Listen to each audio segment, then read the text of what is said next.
Welcome to Wawa's Sandwire. Today we're talking about Ka Siong's leadership and, well, the really serious internal debate tearing at the heart of the Malaysian-Chinese Association. It's a huge moment for them, isn't it? Asking that fundamental question. Stick with Barisan Nasional, the old coalition, or listen to this growing, very loud call from their own grassroots. A call to go it alone, right? The single-party election option, basically ditch Barisan Nasional for the next election. Exactly. That's the core tension. And it's not theoretical anymore. No, it really burst into the open at the MCA Penang 2025 annual conference just recently. You could almost feel the frustration in the room, apparently. Oh, absolutely. That conference was key. It gave a platform, a very public one, for that state-level frustration to be voiced loud and clear by their own leaders. Yeah, it shifted from just internal grumbling, maybe, to something more formal. A public demand, almost. Precisely. A demand for a major strategic change. Okay, so let's dig into that call to arms from Penang. Datuk Tan Tak Cheng, the Penang MCA chairman, he wasn't exactly subtle, was he? Not at all. His language was incredibly direct, clearly reflecting a deep sense of frustration within parts of the Chinese community about where they stand politically. And he went straight for the Democratic Action Party, MCA's main rival, didn't he? He did. He hit them hard. Described the Democratic Action Party as, and this is the quote, first rate at talking, ninth rate at performing. Wow. It's aimed squarely at undermining the Democratic Action Party's credibility, especially now that they're a major player in the unity government alongside UMNO. Right, but attacking the Democratic Action Party is one thing. The bigger argument, the reason for wanting to go solo, that seemed to be about survival, about MCA's own identity. That's the core of it. Tan Tak Cheng basically argued, look, if we stay tied to Barisan Nasional, especially while UMNO is openly working with the Democratic Action Party, Right. well, where does that leave us? We just disappear, become irrelevant. That's the fear. That MCA loses its distinct political identity, its whole reason for being within that coalition structure. MNO, working with the Democratic Action Party, essentially sidelines MCA's traditional role. It nullifies their historical purpose, almost. They define themselves for decades against the Democratic Action Party. Exactly. So the fear is becoming, just a footnote, politically irrelevant. And that's maybe worse than just losing seats, right? So the goal is clear. Break away, go independent, try to rebuild confidence in the Chinese community that MCA is their voice. That's the argument from the ground, the emotional push. But then you have the party president, Datuk Seri Ka Siong, trying to manage all this. Yeah, he's got a tough job balancing this internal revolt with keeping up appearances in the coalition. His press conference after the Penang meeting was interesting, very carefully worded. A masterclass in political tightrope walking, perhaps, with a pretty clear warning hidden in there, too. Okay, let's break that down. He has to operate on two levels, right? The public commitment and the internal reality. Yes. Officially, he stated, Malaysian-Chinese Association is still part of Barisan Nasional, fulfilling its duties within the unity government framework. But how much weight does that carry when the base is screaming otherwise? Is it just talk to keep things calm for now? Well, that's the question. But what was striking was how, frankly, he addressed the internal unhappiness. He admitted openly that he's heard a lot of different strong opinions from the grassroots. He didn't try to sweep it under the rug. No. And significantly, he said it's normal for people, himself included maybe, to feel they've been unfairly treated within the coalition. Unfairly treated. That's quite an admission from the leader. What does that signal, really, in the context of Barisan Nasional? It points directly to feeling marginalized, I think. Smaller parties in Barisan Nasional have always depended on the coalition for resources, machinery, and crucially, getting allocated winnable seats. The seats. Exactly.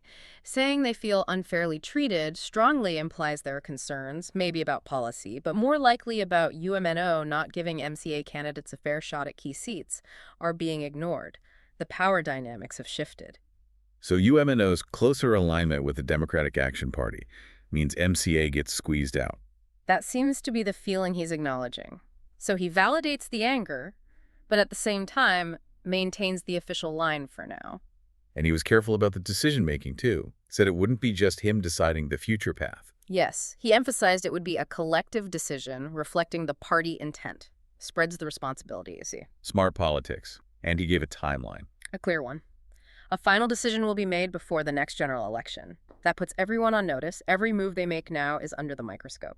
Okay, but then came the kicker, the implied ultimatum, the warning shot to Barisan Nasional. Absolutely. It was quite dark, hinting about what happens if they're shut out by their own partners. What did he say exactly? He posed it as a question, rhetorically. If MCA is denied the opportunity to contest seats, meaning if Barisan Nasional deliberately cuts them off from winnable contests, then, quote, what are we waiting for? Wow. So seat allocation is the red line. If you starve us politically, we're out. That's the clear implication. He basically put Barisan Nasional on notice. It's a direct challenge. Push us too far, and we walk. And he followed it up, stating very plainly that if others do not have the intention to let us get on the bus, then MCA will naturally have to find a new path or solution. That sounds like the president basically green-lighting the go solo option if Barisan Nasional forces their hand. It certainly provides presidential cover for that possibility, making it contingent on BN's actions. Which brings us right to this massive political crossroads for MCA, loyalty to Barisan Nasional, the coalition that put them, however minimally, in the current unity government, versus survival, pushed by their own members who see that loyalty as a death sentence. It's a classic political dilemma, intensified by the current weird structure of Malaysian politics. So what are the real-world implications if they actually do it? If they leave Barisan Nasional and go solo, what happens to BN? Well, for Barisan Nasional, it's a huge blow to their image, isn't it? MCA might not bring many seats these days, but their presence allows UMNO to claim BN is multi-ethnic. Right. Without MCA, BN looks much more like just a Malay-based coalition. Potentially isolating UMNO even more, perhaps alienating moderate voters they might still need. It fundamentally changes BN's branding. Okay, but for MCA itself, independence sounds good, maybe, but can they actually do it? Running alone takes serious money, serious machinery.